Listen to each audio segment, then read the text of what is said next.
Simon & Schuster Audio presents The Post-American World by Fareed Zakaria. Read by the author.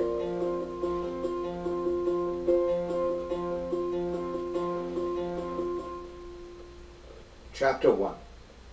The Rise of the Rest.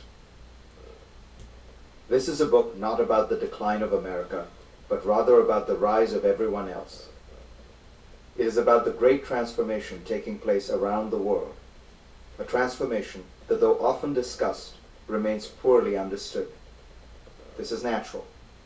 Changes, even sea changes, take place gradually. Though we talk about a new era, the world seems one with which we are familiar. But in fact, it is very different. There have been three tectonic power shifts over the last 500 years. Fundamental changes in the distribution of power that have reshaped international life, its politics, economics, and culture. The first was the rise of the Western world, a process that began in the 15th century and accelerated dramatically in the late 18th century. It produced modernity as we know it: science and technology, commerce and capitalism, the agricultural and industrial revolutions. It also produced the prolonged political dominance of the nations of the West. The second shift, which took place in the closing years of the 19th century, was the rise of the United States. Soon after it industrialized, the United States became the most powerful nation since Imperial Rome, and the only one that was stronger than any likely combination of other nations. For most of the last century, the United States has dominated global economics, politics, science, and culture. For the last 20 years, that dominance has been unrivaled, a phenomenon unprecedented in modern history. We are now living through the third great power shift of the modern era. It could be called the rise of the rest. Over the past few decades, countries all over the world have been experiencing rates of economic growth that were once unthinkable. While there have been booms and busts, the overall trend has been unambiguously upward. This growth has been most visible in Asia, but is no longer confined to it. That is why to call this shift the rise of Asia does not describe it accurately. In 2006 and 2007, 124 countries grew at a rate of 4% or more. That includes more than 30 countries in Africa, 2/3 of the continent. Antoine van Akmile, the fund manager who coined the term emerging markets, has identified the 25 companies most likely to be the world's next great multinationals. His list includes 4 companies each from Brazil, Mexico, South Korea, and Taiwan, 3 from India, 2 from China, and 1 each from Argentina, Chile, Malaysia, and South Africa. Look around.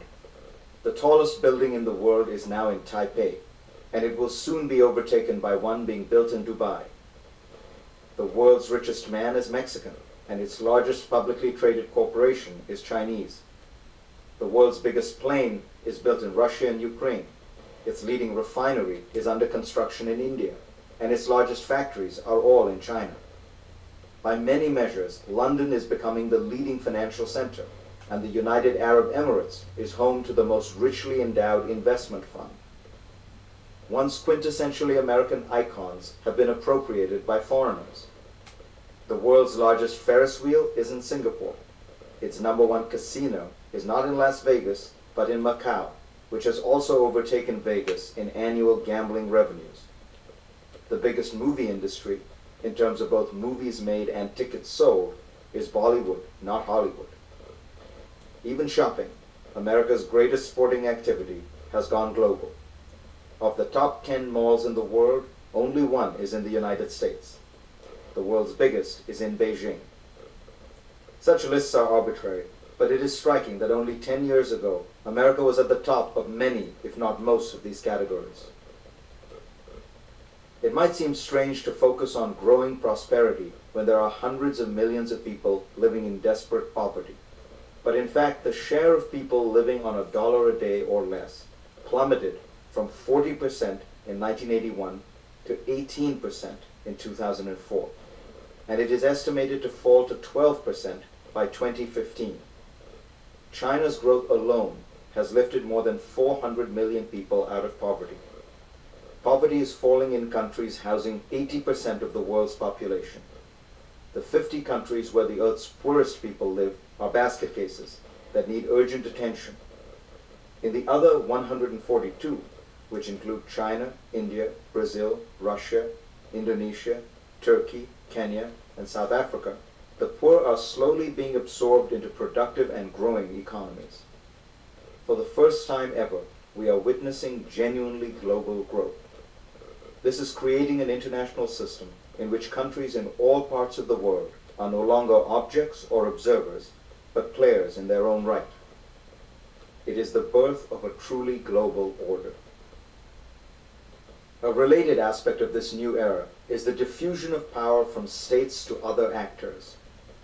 The rest that is rising includes many non-state actors. Groups and individuals have been empowered. Hierarchy, centralization, and control are being undermined. Functions that were once controlled by governments are now shared with international bodies like the World Trade Organization and the European Union. Non-governmental groups are mushrooming every day on every issue in every country.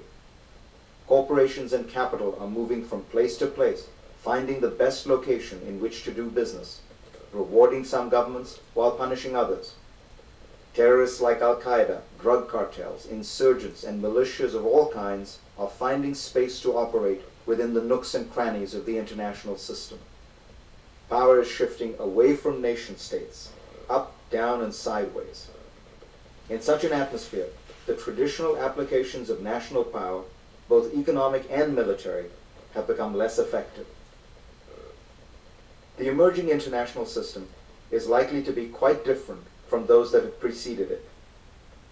100 years ago, there was a multipolar order run by a collection of European governments, with constantly shifting alliances, rivalries, miscalculations, and wars. Then came the bipolar duopoly of the Cold War, more stable in many ways, but with the superpowers reacting and overreacting to each other's every move. Since 1991, we've lived under an American imperium, a unique unipolar world in which the open global economy has expanded and accelerated dramatically.